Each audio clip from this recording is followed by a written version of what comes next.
tardes. Les doy la bienvenida a la Casa de América, esta ponencia, esta reflexión, ecos cortacianos en Iberoamérica y en Europa. Quiero saludar a los ponentes que nos acompañan en esta mesa. En primer lugar a la señora Aurora Bernárdez, viuda de Julio Cortázar, a don Carlos Álvarez Garriga, a don Enrique Barón Crespo, buen amigo, que viene mucho por fortuna a esta Casa de América, a don Hernando Valencia Villa y a doña Dulce María Zúñiga, que es coordinadora académica de la Cátedra Latinoamericana Julio Cortázar. Y quiero saludar también a la escritora brasileña Nelly Piñón, que la conocemos mucho en esta Casa de América y que ha participado en actividades a lo largo de la historia. Yo soy nuevo aquí, usted ha venido muchas veces a la Casa de América. Y a don Raúl Padilla, coordinador general de la Cátedra Julio Cortázar, presidente de la Feria Internacional del Libro de Guadalajara y presidente del Festival de Cine de Guadalajara, entre otros. Y para nosotros como Casa de América es un honor que esta reunión, que esta actividad tenga lugar hoy en esta institución que tiene como fundamento vincular a España y América y fortalecer los lazos entre Europa y América. Probablemente Julio Cortázar sea un buen ejemplo de esa relación, en este caso a través de la escritura de ambos continentes. Y por supuesto reconocer el trabajo de la Cátedra Julio Cortázar de la Universidad de Guadalajara, que cumple 20 años de esa extraordinaria labor académica. Y además en esta ocasión también se conmemora el centenario del nacimiento del gran escritor argentino y también podríamos decir gran escritor universal en lengua española. Les doy la bienvenida y les dejo con la doctora Dulce María Zúñiga, coordinadora académica de la Cátedra Latinoamericana Julio Cortázar. Muchas gracias.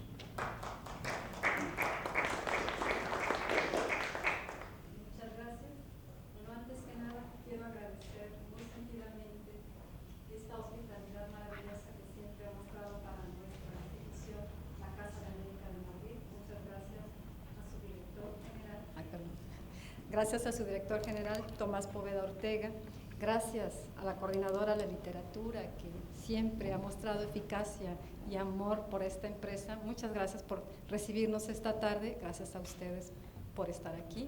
Y bueno, voy a pasar la tarde dando las gracias, pero también debo agradecer, por supuesto, que hayan aceptado nuestra invitación, quienes me acompañan en esta mesa, por supuesto, a la señora Aurora Bernárdez, quien fue compañera de vida de Cortázar y quien está ahora al frente y al cargo de la edición de su obra póstuma. Muchas gracias, Aurora, por estar aquí y por acompañarnos, y con tu presencia esto se vuelve realmente relevante. Gracias a Carles Álvarez, quien va a participar esta tarde. Él es un experto en la obra de Julio Cortázar. Últimamente se ha encargado de la edición de sus obras póstumas y ha editado nada menos que 10 volúmenes últimamente. Bueno, muchas gracias, Carles, por estar aquí. Creo que no hay persona más autorizada para hablar de la obra de Cortázar que él, filólogo. Bien, también muchas gracias a Enrique Barón Crespo por estar aquí esta tarde, por haber hecho un espacio en su complicada agenda para acompañarnos y hablar de Julio Cortázar también. Gracias a Hernando Valencia Villa, quien es jurista, un jurista colombiano con una gran formación en Derecho Internacional, en Justicia Transicional, y gracias por estar aquí para hablar de Julio Cortázar, para hablar de literatura, que creemos que la literatura es un espacio incontaminado por esta violencia que nos rodea, por este mundo a veces tan imperfecto. En la literatura encontramos la perfección, encontramos la felicidad. Bien, pues esta cátedra Julio Cortázar, debo decirles, nació hace 20 años, nada menos, tiene ya 2 décadas de actividades ininterrumpidas, pero nació gracias a un gesto de generosidad y nació también como una muestra de amistad, una amistad entre 2 grandísimos escritores latinoamericanos, uno mexicano muy a honra nuestra, mexicano Carlos Fuentes, escritor mexicano pero de trascendencia universal. También, muchas gracias, también gracias a la colaboración y al seguimiento que dio Gabriel García Márquez, entre ambos escritores acordaron donar el monto de una beca que les otorgó el gobierno mexicano en el año 1993 a nuestra Universidad de Guadalajara para formar esta cátedra. Esta cátedra nació entonces como un signo de amistad entre Carlos Fuentes y Gabriel García Márquez, y gracias a la devoción que tenían también por la obra de Julio Cortázar. Es entonces la historia de una amistad, es el producto de un gesto de generosidad que no dejaremos nunca de agradecer en nuestra Universidad de Guadalajara. Bueno, voy a leer un pequeño texto que ha escrito Silvia Fuentes, que nos acompaña aquí esta tarde, y es un gran placer tenerla acá. Gracias también, agradezco la presencia de Nelia Piñón, que ha viajado muchos, miles de kilómetros para estar aquí esta tarde. Bueno, ellas dos, gracias Sofía Gandarias por estar aquí a acompañarnos. Ellas forman parte del comité de honor de nuestra cátedra. Nuestra cátedra funciona gracias al trabajo y a la colaboración y entusiasmo que prestan dos comités. El comité de honor, que preside la señora Aurora Bernardes y está integrado también por Silvia Fuentes, Silvia Lemus de Fuentes, la señora Nélida Piñón y Plácido Arango, Ignacio de Polanco, Bernardo Sepúlveda Amor y Belisario Betancourt. Y se reunió este comité ahora aquí en Madrid para celebrar los 20 años de la cátedra y planear muchos más años de funcionamiento de ella. Repito, esta cátedra fue fundada gracias a una aportación generosísima que hicieron estos dos escritores, Fuentes y García Márquez, a nuestra universidad.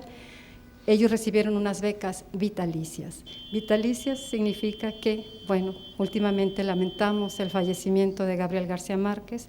En el año 2012 lamentamos el fallecimiento de Carlos Fuentes. Entonces, hemos quedado huérfanos, hemos quedado sin nuestros patronos fundadores. Sin embargo, continuaremos honrando su memoria y honrando su legado que es esta magnífica cátedra universitaria, organizándola, siguiendo, dándole el espíritu que la insufló desde su inicio, desde su nacimiento.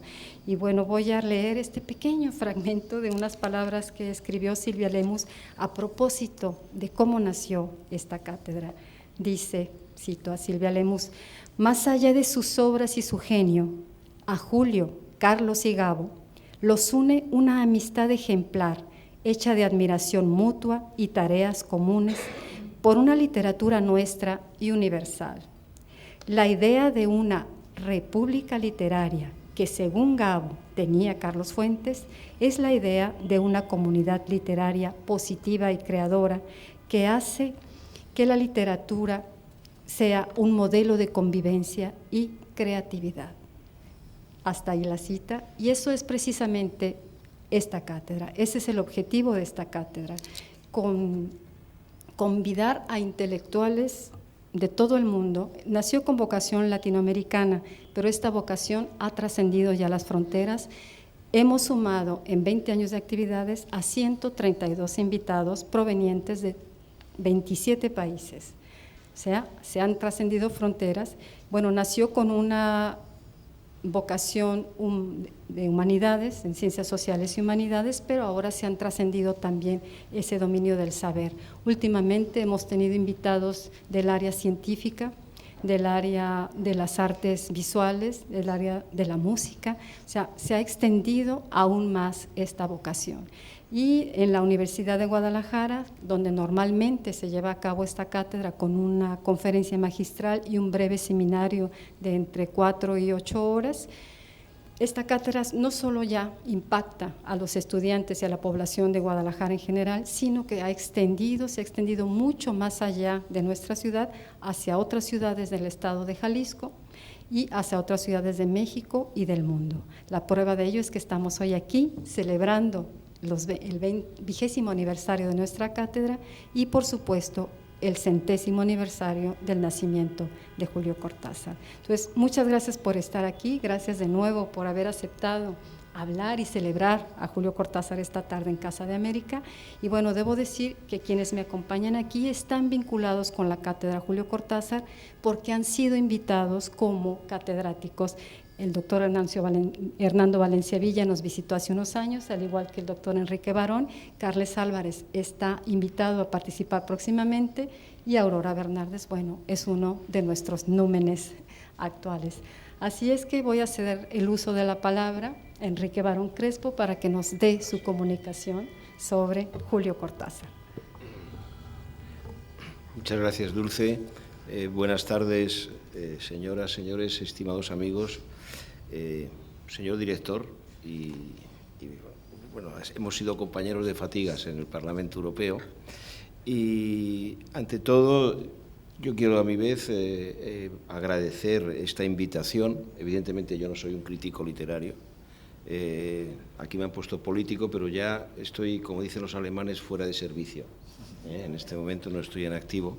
En fin, he hecho muchas cosas en la vida, pero una de ellas es que he sido lector de Julio Cortázar y he tenido el honor de poder impartir la conferencia magistral en la cátedra Julio Cortázar de la Universidad de Guadalajara, gracias a la invitación de Raúl Padilla y a la eficacia de Dulce, que organizó todo maravillosamente.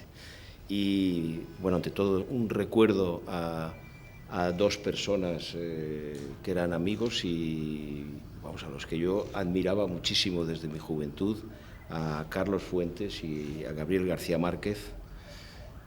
Yo no sé en este momento dónde estarán, pero seguro que si están los tres, estarán más cerca del Parnaso que de otro sitio, y estarán también hablando de literatura y hablando de la vida. Y yo, mi aportación, mi testimonio hoy se va a centrar en ese cruce que he tenido con la obra de Cortázar a lo largo de mi vida. Él, curiosamente, siendo un escritor latinoamericano, él era también un europeo. Y, en primer lugar, europeo de nacimiento, ¿no? Y además nació en un momento clave cuyo centenario estamos celebrando ahora, que fue el comienzo del suicidio de Europa con la Gran Guerra, y además él estaba en pleno centro, porque él nació en Bruselas. Y una de las cosas que me ocurrió cuando yo era presidente del Parlamento Europeo en 1990 es que fui a una plaza céntrica de Ixelles, y donde vivía uno de mis asesores, un británico, Jeff Harris, y me dijo, mira, yo vivo en el piso de abajo de la casa donde nació Julio Cortázar. Entonces he tenido el privilegio incluso de conocer la casa y de subir en el ascensor.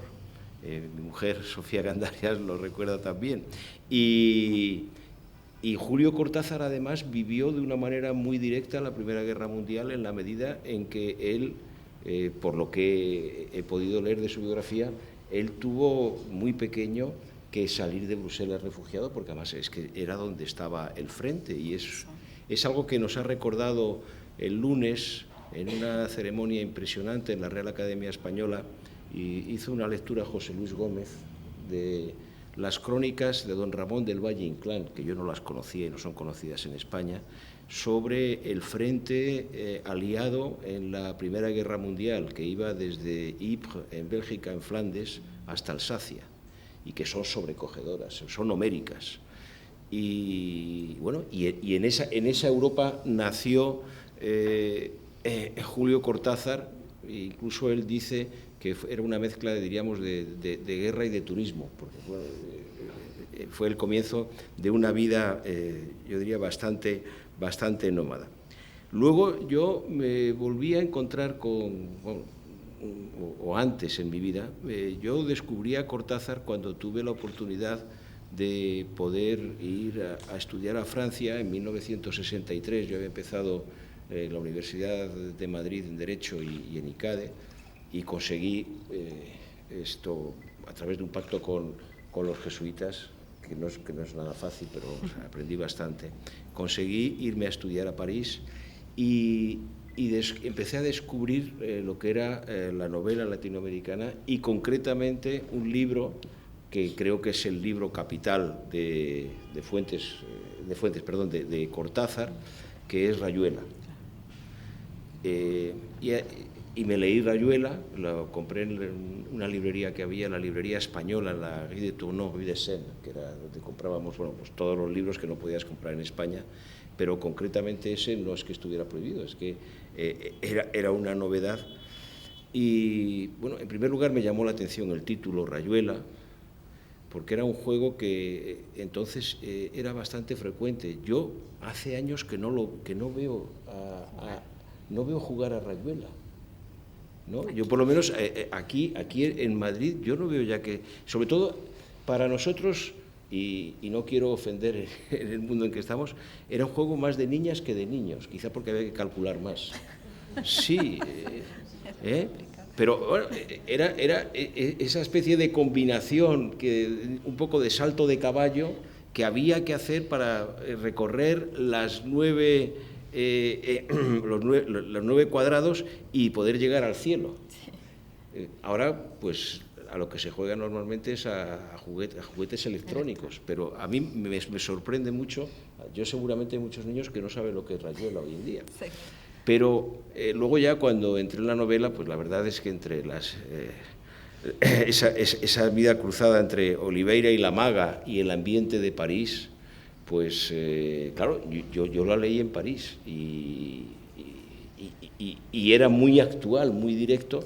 Y luego una cosa que me llamó la atención es que, bueno, él no, me parece que decía contranovela más que antinovela. Y lo que pasa es que él hace una introducción en el género de la novela que es bastante realista, porque dicen que es muy surrealista, y es que al final los libros que leemos, los leemos como escribió Cortázar el libro, porque es muy raro que se lea un libro desde el comienzo hasta el final sin interrupción. Es muy frecuente, bueno, yo por razones de trabajo a veces he tenido que leer 4 o 5 cosas al mismo tiempo, pero es muy frecuente que se lean una parte de un libro y se lea otro, o que el libro se deje y luego se vuelva a recuperar, e incluso yo creo que él tiene una parte, que es esa parte, esa tercera parte, que puede parecer un poco absurda, una miscelánea en la que entran recortes, entran noticias, entran cosas. Bueno, y eso también forma parte de nuestra vida cotidiana. Ahora que se habla tanto del mundo virtual y del mundo por Internet, yo siempre he pensado que al final, bueno, pues hemos tenido siempre un mundo virtual que ha sido el mundo de los sueños, que sin necesidad de Internet cerraba los ojos y podías viajar, ¿no? Pero al final me parece que lo que plantea Cortázar es verdaderamente un acto de realismo. Luego, alguna otra obra que me impresionó mucho fue La autopista del sur, un cuento corto que también que es muy buñuelesco, es un poco como aquella película de Buñuel en el templo, El ángel exterminador, que al final no pueden salir, es un poco ese mundo, ¿no? Bueno, luego seguir también esa dimensión de Cortázar, que no solamente escribía, yo creo que hay que rendir homenaje a cosas que merecen respeto, como fue su postura frente al peronismo, que le llevó a exiliarse y a empezar una nueva vida en Europa, y luego su solidaridad con los movimientos progresistas y de emancipación en toda Iberoamérica y en todo el mundo, o sea, y su labor en la UNESCO. Su labor no solamente como traductor, sino en pro de esa cultura universal. Y luego yo que querría mencionar también, porque esto está relacionado con la cátedra Cortázar, yo me volví a encontrar con Cortázar cuando conocí a mi mujer, a Sofía, porque estaba creando una serie de retratos de escritores latinoamericanos que dio lugar a una serie que se inauguró, se exhibió por primera vez en Madrid en 1986 y que luego ha dado lugar a ese libro Presencias Instantes, que he conseguido ya que te lo entreguemos, pero a Raúl le había llegado, ¿no? Esto, y hizo el año pasado por encargo de don Enrique V. Iglesias, muy buen amigo de esta casa y exsecretario de la SEGIP, Y entonces Sofía estaba pintando el retrato de Cortázar, cuando yo la conocí, y ella estaba buscando, porque situaba, el retrato está en este momento en la cátedra, en Guadalajara, está con el retrato de Rulfo, y entonces ella estaba recreando dentro de esa especie también de realismo mágico que utiliza, estaba con el personaje Cortázar, con París, y luego también con otra realidad con la que vivía Cortázar, que es el jazz. Y entonces yo conseguí, porque me dijo, me hace falta un collage de jazz. Y yo empecé a buscar, en aquella época había los LPs grandes, los de 33, los vinilos, sí. Y entonces conseguí uno que es la imagen de John Coltrane, que no le cita él, no le cita, pero yo estoy seguro que le gustaba. Sí, sí. Pero lo que pasa es que la imagen de Coltrane es muy buena, porque Coltrane era, de cierto modo, un personaje, diríamos, no solo ascético, sino que estaba siempre en eso mirando al cielo. Y entonces figura, yo es una de las contribuciones que he hecho a la obra de mi mujer, que es que me dejó que hiciera el collage, bueno, con cuidado y bajo vigilancia. Bueno, yo esto creo que es la aportación más importante que puedo hacer el día de hoy. No querría acabar sin mencionar a dos amigos que me parece que pueden aportar mucho sobre Cortázar. Y uno de ellos se nos ha ido, que era Félix Grande, Premio Nacional de Literatura y de Poesía, y su mujer, Paca Aguirre, que es una poetisa excelsa, Premio Nacional también de Poesía, y que dieron hospitalidad y acogieron y tuvieron amistad con Julio cuando venía a Madrid. Yo le he comunicado a Francisca, a Paca, que había este acto, pero yo creo que sería muy útil, muy oportuno para la catedral poder tener un testimonio de Paca sobre esa relación. Y luego hay otra persona a la que he informado también y que jugó un papel en relación con Cortázar, que es el que fue corresponsal del Frankfurter Allgemeine Zeitung, Walter Haubrich, que es una personalidad muy importante en la transición española, porque es el que la contó en Alemania.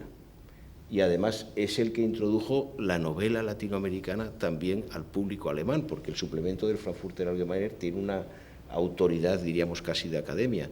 Y, hombre, y el mercado alemán, pues dentro de todo, no es nada despreciable.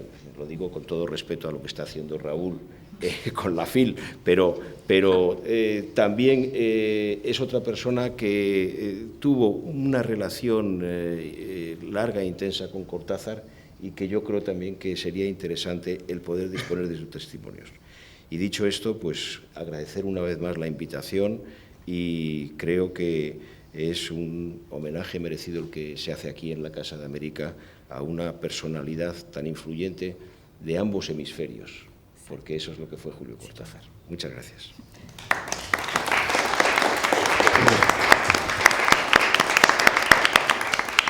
Bien. Cedemos la palabra a Hernando Valencia Villa, por favor. Muchísimas gracias. Quiero, en primer lugar, expresar mi reconocimiento a la Cátedra Latinoamericana Julio Cortázar de la Universidad de Guadalajara y a sus directores, Raúl Padilla y Dulce María Zúñiga, por esta nueva distinción que me hacen. Después de 7 años de haber estado en Guadalajara, disfrutando de la espléndida hospitalidad tapatía, tener oportunidad de intervenir en este acto es para mí muy significativo. Y quiero también agradecer la hospitalidad de la Casa de América, que ya forma parte de mi vida.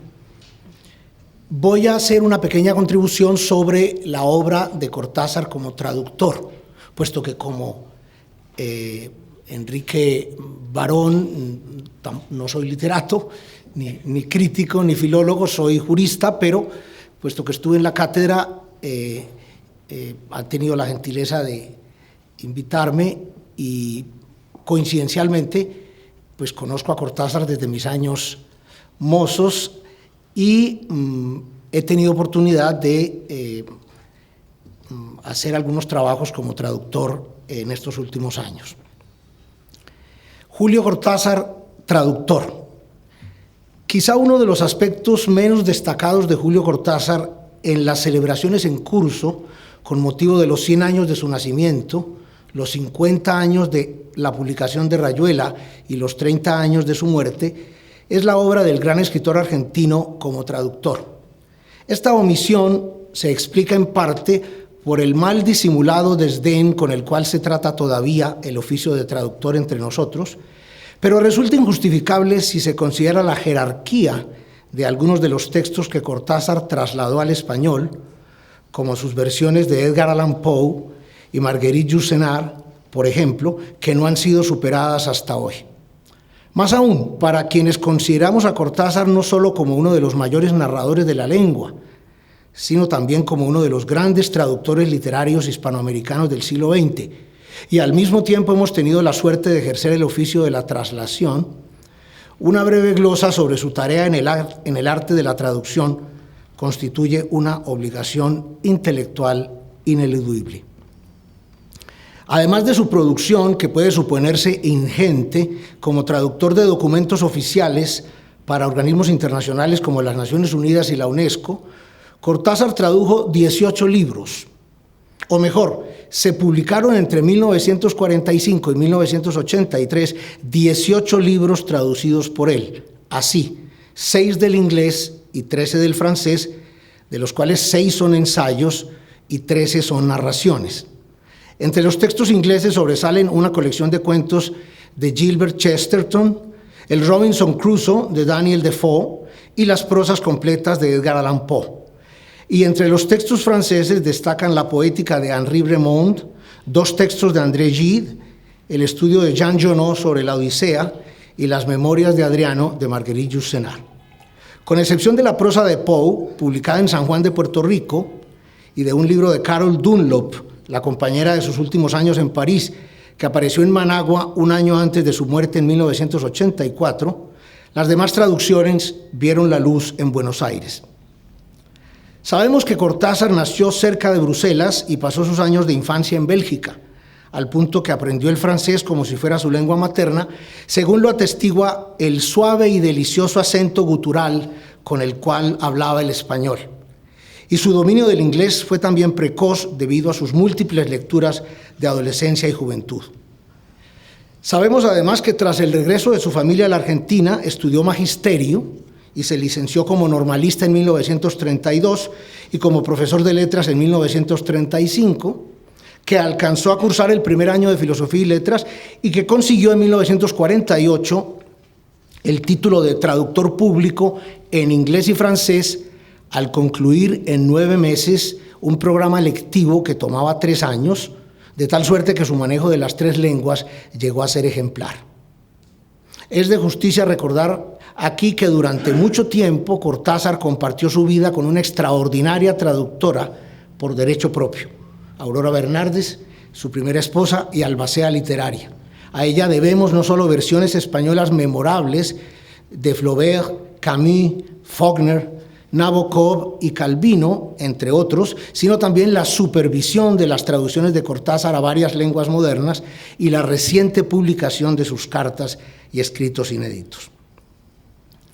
En un fragmento intitulado Translate, traduire, tradurre, traducir, Cortázar confiesa, comillas, pasé buena parte de mis ya copiosos lustros traduciendo libros, partidas de nacimiento, patentes, facturas consulares e informes del director general de la UNESCO, estos últimos en colaboración con diversos y jocundos colegas catalanes, ecuatorianos, argentinos, vascos y gallegos. Trujamán silencioso, en mi juventud viví tiempos de delicia mientras traducía libros como Mémoires d'Adrien de Marguerite Yourcenar o L'Immoraliste de André Gide, y años después los pagué con jornadas de horror o de letargo frente a los informes de algunos expertos de las Naciones Unidas, que en general merecían su denominación de informes, pero en segunda acepción, comillas. Este pasaje nos confirma que Cortázar fue un traductor literario y al mismo tiempo un traductor oficial, lo cual confiere a todas sus versiones un valor añadido, pues en ellas se unen la creación artística y el trabajo técnico. Probablemente su obra maestra como Trujamán, según él mismo se califica con una hermosa palabra de origen árabe y arameo que también usaba Álvaro Mutis y que significa intérprete, es Memorias de Adriano, de Marguerite Yourcenar, quizá la mejor novela histórica del siglo XX, junto a esas otras dos narraciones ejemplares en clave epistolar sobre el crepúsculo de la Roma de la República, que son Los Idus de Marzo, de Thornton Wilder, y Augustus, de John Williams. En efecto, la versión española de la autobiografía del más griego de los emperadores romanos, publicada por Editorial Sudamericana en 1955, tan solo 4 años después de la edición original francesa de Plon en 1951, aún nos conmueve y nos deslumbra con su prosa aterciopelada y su sabiduría clásica que el escritor argentino supo recrear de manera magistral. En la alocución que pronunciara en el Palacio de Bellas Artes de la Ciudad de México en 1994, a los 10 años de la muerte de Cortázar, el inolvidable Gabriel García Márquez, cuya preciosa vida acaba de convertirse en destino, decía que su colega argentino, comillas, hablaba con una profunda voz de órgano de R's arrastradas. En privado lograba seducir por su elocuencia, por su erudición viva, por su memoria milimétrica, por su humor peligroso, por todo lo que hizo de él un intelectual de los grandes, en el buen sentido de otros tiempos. En público, a pesar de su reticencia a convertirse en un espectáculo, fascinaba al auditorio con una presencia ineludible que tenía algo de sobrenatural, al mismo tiempo tierna y extraña. En ambos casos fue el ser humano más impresionante que he tenido la suerte de conocer, comillas. Hoy podemos decir que el emocionado elogio de García Márquez se refiere, por supuesto, al amigo, al ciudadano y al hombre de letras, narrador, poeta, ensayista y traductor. Al repasar las versiones cortasarianas de Chesterton, Gide, Poe o Yourcenar, salta a la vista por qué nuestro autor alcanzó tal maestría en el arte de la traducción. Porque tenía bien sabido que no se trata de una labor mecánica, sino creativa, creadora, pues el buen intérprete debe hallar por sí mismo, en cada texto que traslada de una lengua a otra, un compromiso inteligente entre la fidelidad al original del autor y el respeto por el destinatario, el lector de la versión final. En Decir casi lo mismo, Experiencias de traducción, su libro sobre la cuestión, el semiólogo italiano Umberto Eco concluye de esta guisa, comillas, la fidelidad es más bien la tendencia a creer que la traducción es siempre posible si el texto fuente ha sido interpretado con apasionada complicidad. Es el compromiso a identificar lo que para nosotros es el sentido profundo del texto y la capacidad de negociar en todo momento la solución que nos parece más justa. Si consultan cualquier diccionario verán que entre los sinónimos de fidelidad no está la palabra exactitud, están más bien lealtad, honradez, respeto, piedad, comillas. En Cortázar, como en los grandes del oficio, la traducción es entonces un arte con alcurnia intelectual y temple moral, apasionada complicidad con la posibilidad siempre abierta de hacer legible toda escritura humana, sin parar mientes en la dificultad intrínseca del mensaje o en la extrañeza relativa del lenguaje.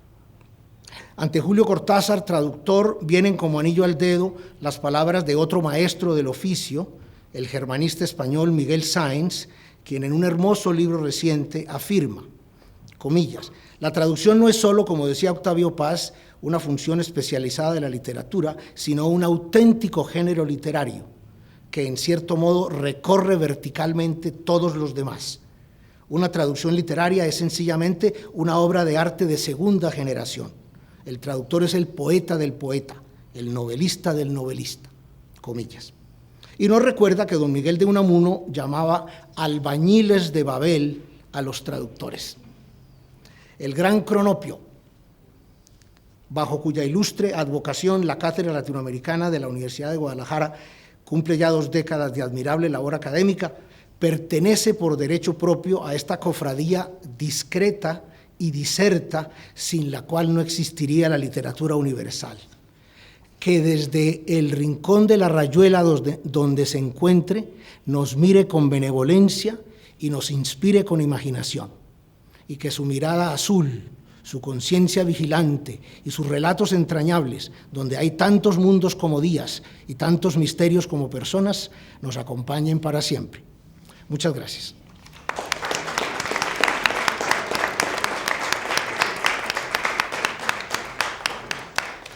Y muchas gracias, Hernando Valencia, por esta comunicación sobre el Cortázar traductor. Y ahora voy a ceder la palabra a Carles Álvarez Garriga. Muchas gracias a la cátedra, a ustedes por estar aquí, etcétera. Allá donde esté, porque está con ellos. Julio, que empieza a ser lo que hace siempre, cuando hablo yo de él. Allá donde esté, nos mira y se sonríe, ¿verdad? 2 apuntes preliminares. Le gustaba mucho John Coltrane. Claro, no está en Rayuela porque Coltrane, en el momento de Rayuela se publicó en el 63, Coltrane no es conocido, o no es conocido en Francia. Le gustaba mucho. Cuando muere Coltrane, le manda él una carta a Paul Blackburn y le dice: ha muerto Coltrane, es un gran dolor para mí porque hace unos meses que estoy oyendo incesantemente a Love Supreme, que me parece una experiencia espiritual. Sí, acertó, por eso. Sobre las traducciones es muy interesante leer la correspondencia con los traductores, porque él, en la medida que conocía el italiano, el inglés y el francés, los ayudaba. La traducción con la traductora italiana, las cartas con la traductora italiana no las hemos recuperado. Violetta Nicoletta Rossini no sabemos dónde para, no sabemos si está viva, de hecho, pero la correspondencia con los traductores, hoy hablábamos con Nélida Piñón, Greg Rabassa, o con Paul Blackburn, es interesantísimo. Paul Blackburn, cuando empieza a traducir los cronopios, hay una correspondencia que es casi cuento por cuento, donde le dice: no, esta expresión no es así, esto es así. O sea que es un juego más, ¿no? Que un juego más que refuerza la teoría de hasta qué punto la traducción para él era muy importante. Bueno, para empezar ya se ve que yo estoy un poco loco. Yo empecé a estudiar a Cortázar, empecé una tesis doctoral en el año 92, la terminé en el 2004, es una tesis doctoral que me llevó 12 años, 1000 y pico de páginas, millones de horas en bibliotecas. Y hace 15 días di una conferencia en la Universidad de Barcelona y me dijeron: cuéntanos cómo es editar los últimos 10 volúmenes de Julio Cortázar, que es el trabajo al que yo llevo dedicado 7 años, de 9 de la mañana a 4 de la tarde, de lunes a viernes. Y dije: bueno, yo quiero hacer una charla, no quiero dar una conferencia, no me gustan las conferencias, a Cortázar no le gustaban tampoco. Y dije: de título podéis poner cómo editar 10 volúmenes de Cortázar sin volverse, entre paréntesis, demasiado loco. Porque claro, vivir tanto tiempo con Cortázar, al que yo siempre llamo Cortázar y prefiero no llamar Julio, porque no puedo tener demasiada familiaridad con él, es casi llamar a Cortázar casi un preservativo moral, mental, ¿no?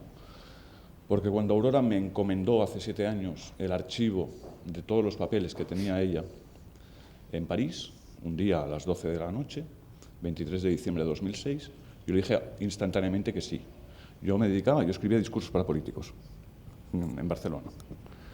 Y dije: dejo de escribir discursos para políticos y me dedico a esto, que va a ser mucho más apasionante.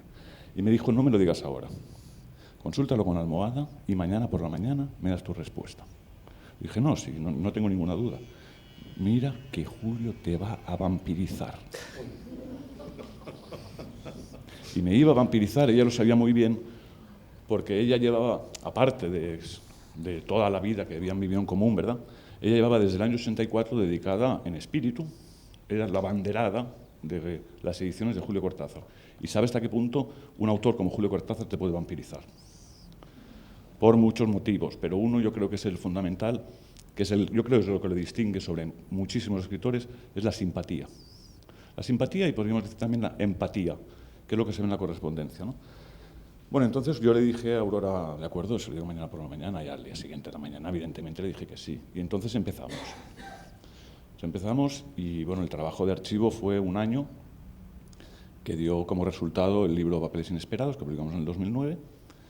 Después editamos la correspondencia que había editado Aurora con la colaboración de Gladys Ancheri, viuda de Jurkiewicz, en el año 2000. La duplicamos, más que la duplicamos, pasamos de 800 cartas a 1900, de 1500 páginas a 3000. Después, ahora hemos hecho la Z, luego yo transcribí cartas en Berkeley, etc.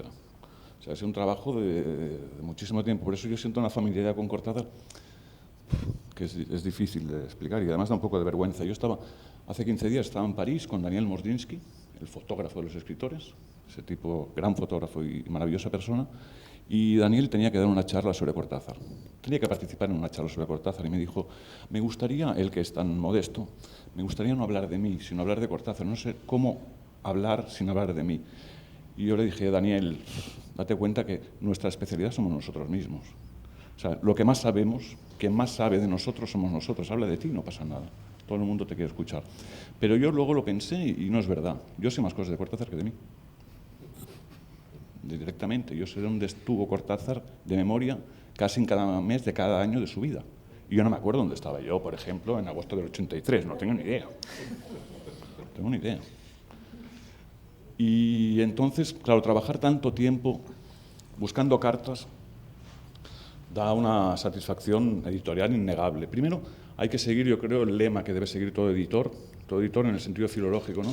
Es lo que dice Francisco Rico en su estudio sobre el Quijote, que dice la obligación personal, profesional y lo mejor, y moral de un editor es que una edición sea lo que es realmente una edición.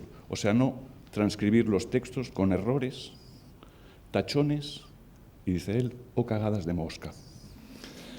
Entonces, claro, cuando uno se plantea ese trabajo que tiene una responsabilidad personal, yo respecto a la figura de Cortázar, yo respecto a los lectores, pues si ustedes van a comprar 5 volúmenes que les van a costar una fortuna, yo tengo que hacer el trabajo lo mejor que pueda. Además, tengo una responsabilidad con Aurora, etc. Uno tiene eso y dice, yo quiero siempre más, ¿no? Quiero más cartas de Cortázar. Hemos publicado 3000 el año pasado. Ya tengo 150 páginas más. El otro día estuve con Jesús Munarriz, el de Hiperión. Tiene 2 cartas más, me las va a mandar. Ahora seguramente, dentro de un rato, alguno de ustedes dirá, yo sé quién tiene. Nélida tiene. ¿Usted también? Sí. Claro, ¿y eso cómo se explica? ¿Cómo se explica que tuviera tantas? Porque era un tipo extraordinariamente cortés. Porque, por ejemplo, él recibe una carta que se conserva. Se conservan muy pocas cartas de Cortázar, recibidas, poquísimas. Una de Lezama Lima, una de Calvino y me parece que poquísimo más. Y las últimas de los últimos tiempos, pero son asuntos de negocios, con editores. Pero las cartas, por ejemplo, que recibió de Lezama Lima, debió recibir muchísimas. No se conservan. Y yo es una cosa que cada vez que lo oigo me tiro de los pelos y tiro de los pelos a Aurora. Digo, ¿cómo puede ser que lo tiraran? Y bueno, porque no había espacio. No había espacio. ¿Cuánto ocupa? O sea, en un baúl te cabe la correspondencia que recibes en toda tu vida prácticamente, ¿no? ¿Cómo vas a tirar las cartas de Lezama Lima? Que además debían ser, hemos publicado una en el último libro, es una maravilla. Bueno, lo tiraron. Son cosas que uno no entiende. Bueno, entonces cuando yo me pongo a buscar más cartas, me doy cuenta de que respondía todo el mundo. Y en esa carta que iba a contar, él recibe una carta de un alumno, un alumnito, que diría él, un muchacho de 14, 15 años de la ciudad de Buenos Aires, que le escribe diciendo, el profesor nos manda a hacer un trabajo sobre el cuento Final del Juego. Final del Juego es aquel cuento tan bonito que pasa junto a una vía de tren, donde hay unas niñas que se disfrazan, hacen como una estatua cuando pasa el tren para enamorar a un muchacho, ¿verdad? Y dice, me gustaría saber esa descripción que hace de la vía del tren, dónde es de Buenos Aires, porque yo iría a sacar una fotografía o hacer un dibujo para ganar puntos, ¿no? Y Cortázar le responde, le dice, no, esto es un fruto de mi imaginación, no piense siempre que todo lo que sale en los libros es real. Se lo cuenta con una sencillez, con una amabilidad, con una empatía, ¿no? Y yo he conocido bastantes escritores, quizá tan importantes como Cortázar, y no estoy seguro de que ni hoy, que es muy fácil responder, ¿verdad? Porque hoy con mail respondes a quien quiera. No estoy seguro de que todos respondan a una pregunta tan ingenua, tan bien intencionada, tan bonita, ¿no? Pero que se tomen la molestia. Y además él se tomaba no solo la molestia de responder, sino que se toma la molestia de ir al estanco, comprar un sello, ponerlo en un sobre y llevarlo a un buzón, que es una cosa que hoy ya no hace nadie, ya por pura pereza, ¿no? Esto me parece que lo distingue, y entonces yo cuando la editora de Julia Salzman, la editora jefa de Alfaguara Argentina, me dijo hace 6 años, vamos a reeditar la correspondencia de Cortázar, y yo le dije, pero espérate, porque podemos hacerla el doble. Y me hizo un poco el chulo, ¿no? Digo, bueno, si tienes tú 3 volúmenes, yo te hago 6. Lo hicimos en 5 porque lo comprimimos mucho, porque pensé, tampoco, pobre Amazonas, tampoco hace falta despoblar un bosque para ganar más dinero, no, lo vamos a apretar todo, lo apretamos. Pero me dijo, no lo vas a poder doblar, y lo doblamos. Y entonces yo lo que hice fue una campaña internacional de buscar corresponsales. La idea inicial, que habíamos hablado con Carmen Balcells, y Carmen Balcells me había autorizado a hacerlo, Carmen Balcells es la agente literaria que representa a Cortázar, ¿verdad? Y era mandar noticias, o sea, mandar lo que llaman en Argentina una solicitada, o sea, una carta al director del periódico diciendo, somos los editores de Julio Cortázar, pedimos si alguno de ustedes tiene cartas.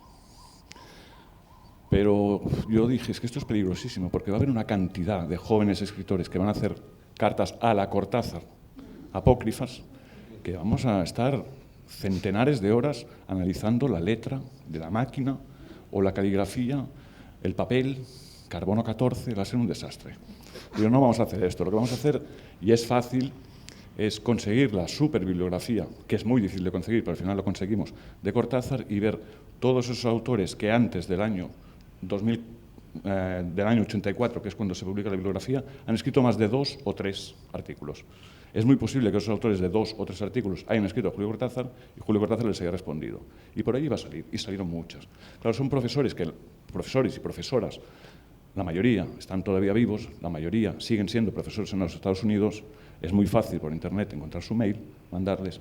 Y entonces, lo emocionante de esto es no solo que todas las personas con las que yo he contactado, y son más de un centenar, quizás 2 centenares, han mandado la copia de la carta, sino que indefectiblemente, bueno, hay 13 excepciones. Hay una fotógrafa argentina, hay una poeta uruguaya, y una tercera persona que ni tan solo recuerdo, que no las mandaron. Pero yo creo que ahí hay un truco, porque ustedes saben que hay muchas novias de Cortázar, o sea, mujeres que dicen, yo tuve amores con Cortázar. O juegan a ese misterio de, yo tuve una relación apasionante con Cortázar, yo tuve una relación personalísima, yo tuve una relación con Cortázar que si te la cuento no te la crees. Claro, si leíamos las cartas, seguramente las leeríamos y nos creeríamos que esa amistad no era nada. Pero así queda el misterio, ¿no? Yo creo que por allí, esas 3 personas que no quisieron mandar las cartas, es porque, bueno, imaginad la maravilla que debió ser. Bueno, pues aparte de estas 3 excepciones, todos y todas las mandaron. Y una frase que repetían maravillosamente, mágicamente, porque ellos no sabían que en ese mismo momento que un traductor checo me estaba mandando una carta, un traductor brasileño me estaba mandando otra carta y un profesor o profesora de los Estados Unidos me estaba mandando otra carta, todo esto en el franco de, en horas, recibía esos 3 mensajes, me mandaban las cartas y me decían todos, muchas gracias por hacerme buscar en mi archivo las cartas de Julio, porque al releerlos me doy cuenta de que fue, aunque nos conocimos muy poco, una de las personas más importantes de mi vida. Y eso que es una constante, hoy lo hablábamos, es una constante, y me parece que más allá de la obra escrita que ha dejado y que es, bueno, la categoría innegable, etcétera, me parece que la importancia como persona, o sea, como en realidad, a cuánta gente no lo ha cambiado Cortázar, a cuánta gente no me ha metido, nos ha metido Cortázar, Rayuela, por ejemplo, de cabeza en la literatura, o nos ha cambiado la cabeza.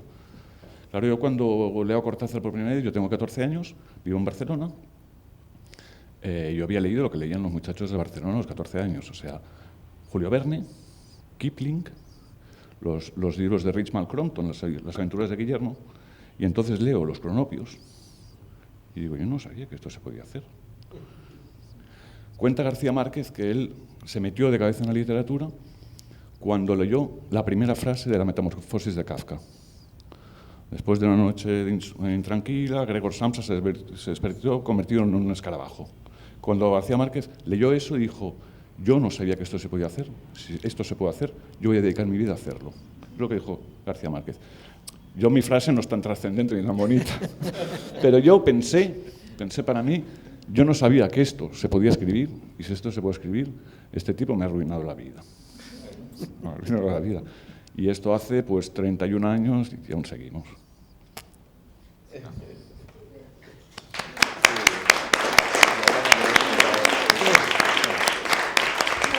Gracias. Y como tenemos la ocasión única, histórica desde luego, pero única, de que Aurora Bernárdez va a responder a lo mejor alguna pregunta, le voy a hacer una pregunta que es: ¿qué significa o qué implica ser la albacea de Julio Cortázar? Si usted lo ve como una bendición o como a lo mejor se puede interpretar también una maldición.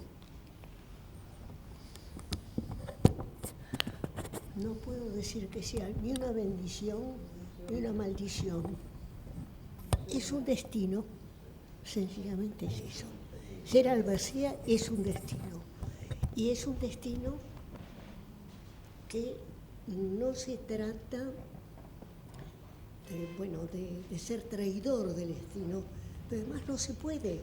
No puedes negarle al que no está una tarea que te ha confiado. La tienes que hacer, te guste o no te guste. Es decir, en ese sentido, sobre todo, es un destino. Así como Edipo no eligió su destino, yo tampoco he elegido uno mucho más agradable que el de Edipo, evidentemente, y que se ha convertido en lo que es, o sea, una tarea que me ocupa permanentemente y que, sobre todo, me mantiene viva la persona de Cortázar.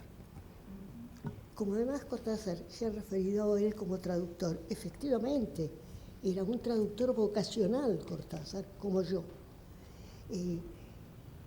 Es otra manera de escritura la traducción. Es una manera de escritura subalterna, digamos, sometida a un texto previo que no se puede negar. Es decir, no hay posibilidad de escapar a eso. Y eso es un destino también, el ser traductor. También lo era ser escritor sin duda para Julio Cortázar. Para mí ha sido un destino y estoy muy agradecida a la suerte que me haya sido concedido. A mí ese destino, haber tenido ese destino me parece una gran suerte, porque es la mejor manera de tener presente a alguien. No me puedo olvidar, no me puedo olvidar. Es todo lo que puedo decir. Estoy muy conforme con mi destino, pero muy conforme. Fue una suerte. Hola. Y les agradezco a todos el interés que tienen por Cortázar y a los que han se referido a él. Tengo un defecto bastante serio de la audición, pero de todas maneras me llego a enterar de todo. Bueno, muchísimas gracias a todos, a los participantes y a los lectores que están presentes.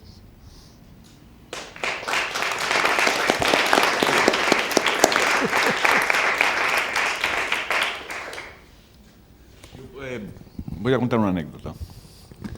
En el año 2009, cuando sale Papeles Inesperados, yo lo preparo desde Barcelona por internet con la editora argentina. Claro, un cruce de mails continuo, un trabajo de un año. Y reviso el PDF, todo correcto, y llego a Buenos Aires y en avión me vienen a buscar al aeropuerto de Ezeiza y yo el libro no lo había visto. Y viene la editora, Julia Salzman, me trae el volumen, me lo da antes de subir al taxi. Y es lo que los que hemos publicado el libro, aunque no es mío, claro, pero lo sabemos, cuando uno le dan el libro, aunque ha visto el PDF y lo conoce bien, es una emoción. Es como cuando te dan el primer bebé o el segundo o el tercero, es igual, yo he publicado 10, siempre es igual. Primero lo coges, te lo llevas al regazo, ¿verdad?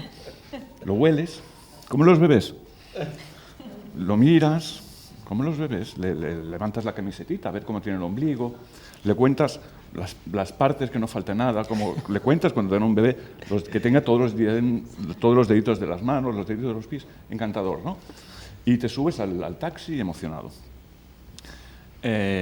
Julia Salman, a la que yo ya conocía, pero nos habíamos visto poco, me empieza a hablar en el taxi y le digo, mira, como decís en Argentina, no te voy a dar bola. O sea, no voy a atenderte porque estoy mirando el libro, es más importante. Y tú y yo, como vamos a estar una semana juntos, ya hablaremos, pero ahora déjame una hora para familiarizarme con él. Muy bien. Llego al hotel, tenía una cantidad de entrevistas infernal, me dijeron, tienes media hora para ducharte, tomar un café y empieza la tanda de entrevistas. Y digo, muy bien, me voy a la cafetería, llego, dejo el libro sobre la mesa, viene el mozo, o sea, el camarero, y me dice, ¿qué va a tomar? Digo, un café solo y una media luna, un croissant, ¿no? Y me lo trae y se fija en el libro y dice, ¡oh, el libro nuevo de Julio! Ya salió, lo leíste, está bueno. Claro, cuando uno va a un café, y eso cuando lo cuento, y hay porteños, dicen, es que nosotros somos muy intelectuales todos. No es así. Pero bueno, era un camarero que estaba a la paz. Pero lo que es curioso es que la gente no dice nunca, uno ve el libro nuevo de Marías, nadie dice, el libro nuevo de Javier, ya ha salido, está bueno. No lo dicen. No. Nadie llama a Borges Jorge Luis. Nadie llama a Onetti Juan Carlos. Solo hay dos nombres que son inevitables. Tres. Uno es Gabo, a que todo el mundo llama Gabo, que me parece mal, porque me parece demasiado familiar, si uno no lo ha conocido. Pero hay dos que son seguros y que no los ha conocido nadie, que esté vivo por lo menos, yo creo. Uno es Felisberto Hernández, el uruguayo, pero claro, Felisberto solo hay uno, en la historia de la literatura y afortunadamente casi en la historia de la humanidad. Igual que Macedonio Fernández, todo el mundo le llama Macedonio, y tampoco nadie se llama Macedonio. Bueno, yo tengo un amigo que hizo la tesis doctoral sobre Cortázar en la Universidad de Cambridge, y su mujer me dijo, estoy embarazada. Yo estoy embarazada. Yo te felicito mucho. Digo, sí, pero dile a David, que era su marido, mi amigo, que no me proponga llamar al hijo Julio o yo le voy a pedir el divorcio. Pero la familiaridad de Cortázar es extraordinario, de Julio. Hay una anécdota muy bonita en el último o penúltimo corralito que hubo. El corralito es lo que pasa inequívoca y cíclicamente en Argentina, aquello que se devalúa el peso de un espantoso, cierran los bancos, la gente sale a la calle, etc. Pues uno de los últimos corralitos dramático, Ariel Dorfman, el periodista chileno, que es uno de los que me mandó las cartas y diciéndome, te agradezco mucho que me hayas hecho releerlo, porque para mí, y ellos sí fueron muy amigos, pues Dorfman contó en un artículo en El País, dice, estoy paseando por Buenos Aires y he visto una pintada en la calle, o sea, un graffiti, ¿no?, que dice, Julio Cortázar, volvé, ¿qué te cuesta? Claro, es una penetración psicológica, es extraordinaria. Y además yo luego pienso, claro, yo llevo dedicado a esto, loco como ya he dicho al principio y como está quedando patente, 10 años, y espero que me dure 10 años más. Yo disfrutaría tanto si hiciera la edición de, y no voy a poner ningún nombre de ningún vivo o recientemente muerto, para no ser de mal gusto, ¿no? Pero, por ejemplo, dos escritores extraordinarios, Jorge Guillén, Miguel de Unamuno, ponemos escritores de gran calidad, Juan Ramón Jiménez, con 3 basta, 3 escritores que para mí los quisiera, ¿no? O para mí quisiera parecerme en algo. Bueno, Guillén físicamente ya me parezco básico. No, pero digamos, yo disfrutaría tanto editando a Unamuno, que seguro que su correspondencia es apasionante, tampoco que he leído lo es, a Guillén, a Juan Ramón Jiménez. Bueno, Juan Ramón Jiménez es muy difícil. Ahora, lamentablemente, el gobierno ha interrumpido la beca que tenía la persona que está haciendo el epistolario de Juan Ramón Jiménez, una beca institucional. Y solo hay 2 personas en el mundo capaces de interpretar su caligrafía. Uno es un tipo, que es el que lo hacía, que lo conozco yo, que vive en Barcelona y se ha quedado allí. Pero claro, este tipo, aparte de lo que debe sufrir transcribiendo aquello, la caligrafía de Cortázar, tenemos la suerte además que es diáfana. Pero debe disfrutar tanto como disfruto yo cuando leo esa carta, o cuando voy a leer ahora las cartas que me van a Nélida, o cuando voy a leer ahora, el mes que viene, las cartas de Cortázar a Fuentes, que están en Princeton y acaban de ser liberadas, ¿verdad? Yo creo que no, porque habrá, en los dos casos estoy seguro que va a ser una felicidad, una alegría. Además es un tipo, es extraordinario porque si hemos publicado 1800 cartas y hay muchas que son juegos cruzados, ¿no? Porque está escribiendo a un amigo, y está escribiendo a un político, y está escribiendo a otro amigo y a otro político, y más o menos trata los mismos temas, y los otros son gente temperamentalmente o políticamente incluso muy distinta. Pues nunca se contradice, nunca miente. En 1800 cartas, ni una pequeña mentirijilla. No, es un tipo transparente. Hay el libro que editamos, que yo creo que es lo mejor que he editado yo y que podré editar nunca, que es Cartas de Jonquière. Hay una carta que le manda a Eduard de Jonquière donde le da una bronca moral, o sea, le da una lección moral, le dice: tú, si no puedes ser Picasso, por lo menos sé un buen padre de familia. Ese es el resumen, ¿no? Se lo dice con una crudeza que yo no entiendo cómo Jonquière no rompía la carta. O por lo menos nos echó a llorar, no hay marcas. Yo tenía el original, que se vendió. No hay los lagrimones, ¿no? El rostro. O sea, es una carta de una sinceridad que no sé si hay muchos, ya no digo escritores, muchos seres humanos, ¿no? Con esa coherencia. Y bueno, ya el evangelista terminó. Bueno, ahora lo quiero añadir, tal vez sea al final, pero algo que no dije, que es cómo me hubiera gustado traducir a Cortázar. Siento como soy traductora. Mi autor ideal para traducir hubiera sido Cortázar. Sin duda. Resulta que ya estaba traducido.